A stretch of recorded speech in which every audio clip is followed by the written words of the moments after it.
Your client sees code 846 on their transcript and thinks the refund is on its way. Then code 841 appears. Here is what that means. 841 is a refund cancellation code.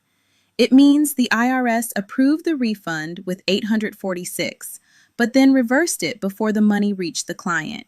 The refund was pulled back. Why does this happen? Common reasons include a return direct deposit due to a closed or incorrect bank account, a stop payment on a mailed check, or a subsequent adjustment that changed what the client was owed. Here is the key. When 841 appears, the money did not reach the client.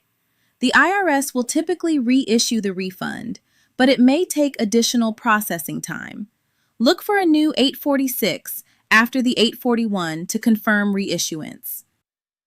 If no new 846 appears within 6 to 8 weeks, your client may need to contact the IRS, or you can call the practitioner priority line on their behalf. Transcript Tax Monitor Pro flags cancellation codes and tracks whether the refund was reissued. Free code lookup in the description.